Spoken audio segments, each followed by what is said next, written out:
guys, got a little bit of good news here. So I ended up buying one of my dream cars here. So I just bought a 66 Corvette, as you can see right behind me.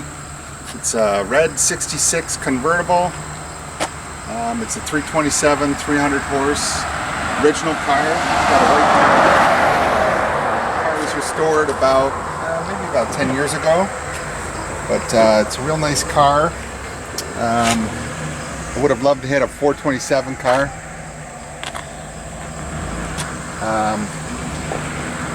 But as you can see, it's in pretty good shape. You want to come check out the engine compartment, honey?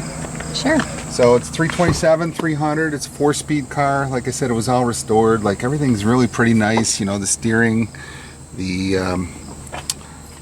brakes, you know, alternator, exhaust, everything. Car's in real good shape. So let's stay on this side. But so I've always wanted one of these cars, C2 car. This car is really nice. The body's real solid. All the bonding strips are in place. The frame's like new. Interior's like new.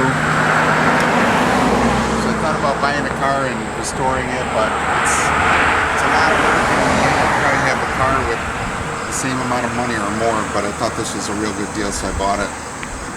It's a real red car with a black interior. So yeah, even the tires are original type. These are bias gold line tires. You know, reproduction of the originals. Those are the hubcaps. Not crazy about them. Ideally, I'd love to get some knockoff wheels. So I might end up doing that. But up next, we're going to take it out for a test drive and let me know what you think. This is a 327 300 car, 4-speed, and we're going to take it out for a ride.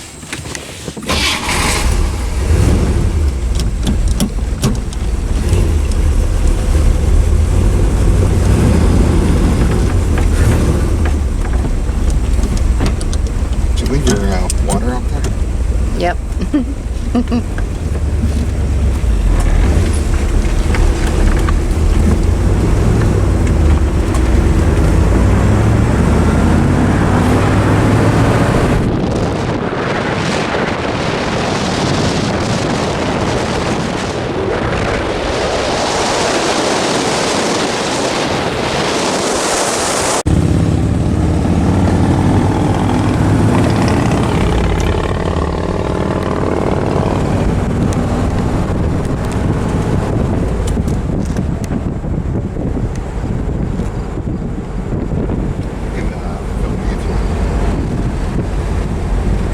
So this car is kind of a base car. It doesn't have a lot of options on it. I think maybe the only option it might have is a power antenna, but it's not power brakes, not power steering. But really, actually, it steers pretty good, believe it or not, for no power steering. I've never driven a non-power steering car, but rides pretty good for an old car. I remember it's 15 years old, so it's definitely a lot of fun to drive. Mrs. Shag really likes it too, so. Oh yeah.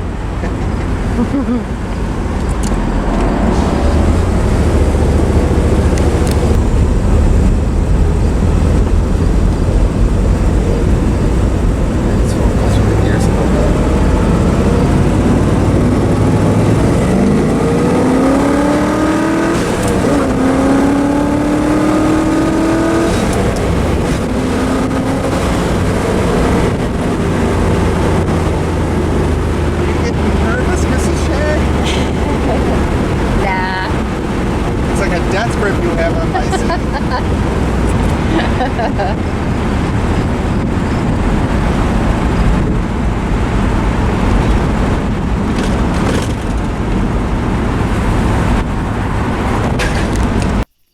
So here we're riding around talking about old Corvettes, but unfortunately the wind noise was too loud, so I'm just going to do a little bit of a voiceover. But basically, I just said that my uncle's had a bunch of Corvettes, my father, myself, and my son Parker.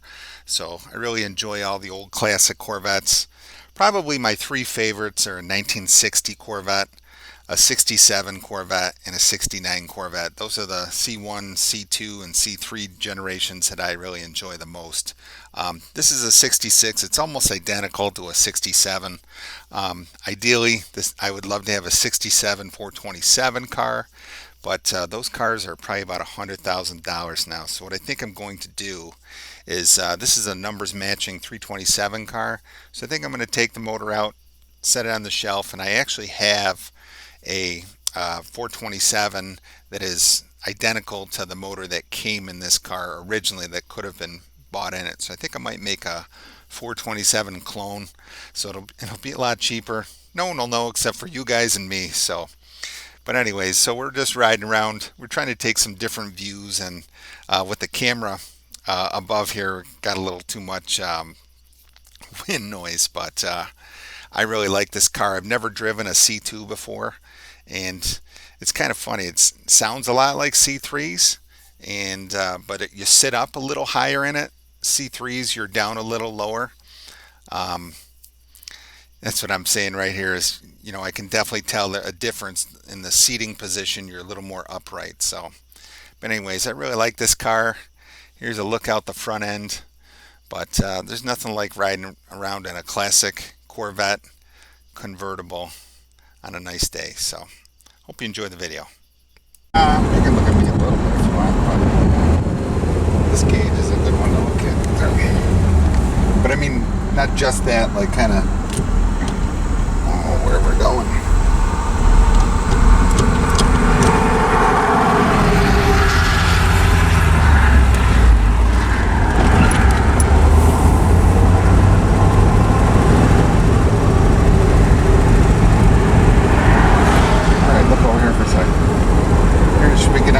Honey? Oh yeah.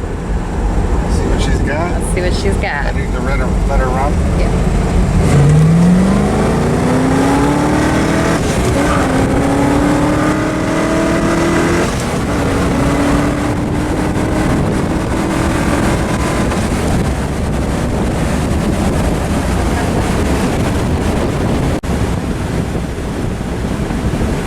Not too bad for a 50-year-old car.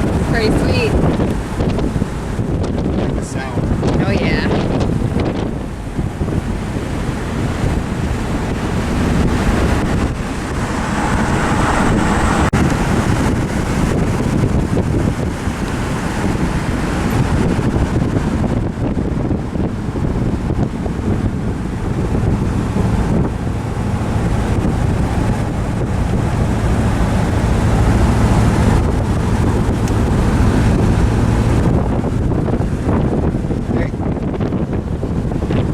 It's got a lighter for Zoom.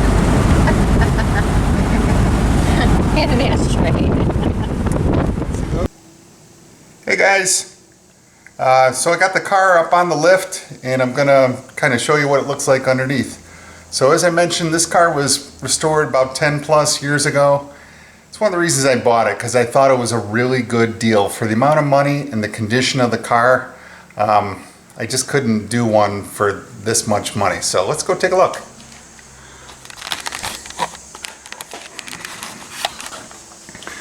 So as you can see, there's the oil pan. Just looking at all the A-arms, all the different joints and everything like that.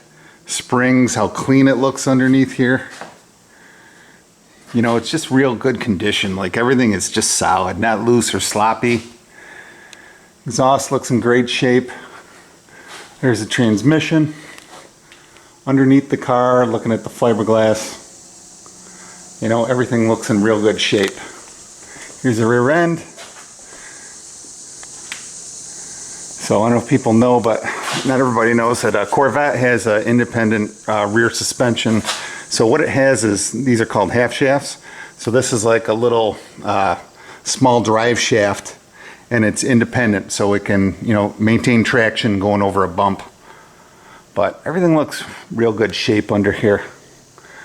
I'll show you a couple things that are important on Corvettes. So on Corvettes, you know, there's a few things that are real important. So number one, that the body is in good condition. Number two, it's called the bird cage. The bird cage is a steel substructure around the windshield frame. It's real important that that's in good shape, but that's rotted out. You might as well kind of start over. They're real difficult to replace. But here's another thing I wanted to show you looking at the body. So if you look at the car, the fenders are attached to the upper structure around the whole car. This right here, this is called a bonding strip. So this piece of fiberglass is attached to this piece of metal here, and then the top piece of fiberglass is also attached to that. So around the whole car, it's called a bonding strip. So I looked this car over pretty well. The only spot I found that had any, looked like some existing damage, and I'm trying to see it for you, it's right here. So you can see this, this bonding strip had a little bit of damage. Probably at one time it was hit here. But other than that, the body looks in real good shape, which is critical. So, I mean, sometimes you'll see these cars and they got an aftermarket front end, and it just really hurts the value, and it just, you know, I like original, and, you know, you want to kind of know what you're getting, so. Okay, I got the car back on the ground, and just want to point out one other thing. So, under the hood, there's only one modification that I've made, and I want to kind of show you guys. So what you see here, this is more of a modern HEI ignition. The old style is actually right over here. So this is a old style with points, and it would have a coil, external coil. It does have a tach drive for the tachometer. So anyways, I actually replaced it because, you know, these old style points, they're just a little bit finicky, and they get a little dirty, and then the car doesn't run right. And I put this more modern HEI ignition in the other day. You can see here I had to label all the wires to make sure I got them right. And it runs so much better with just that little modification. It's very reasonable, probably about 120 bucks for that. But that was on, say, I think it came out about 1975 or so. 75 and later GMs all had those, but just so much more reliable than this. Another thing I wanted to point out, so this is on Corvettes, this is called an ignition shielding. So this would go around your distributor, and it also went around the wires. And the reason it did that is so that it wouldn't interfere with the radio signal, but the radio in this car is not so good anyways, so I'm pretty much not getting much of a signal to begin with. So I hope you like the car, and hope you like what you're seeing. I'm going to do some more videos. There's certain things I wanted to do to the car, like adjust the doors and stuff like that, and I can't find any good videos at all, so I'll probably do a couple more of them. But hopefully you like what you're seeing. One of these days we're going to get back snowmobiling again. That's my true love. But anyways, if you like what you're seeing, please hit subscribe. Thanks for watching.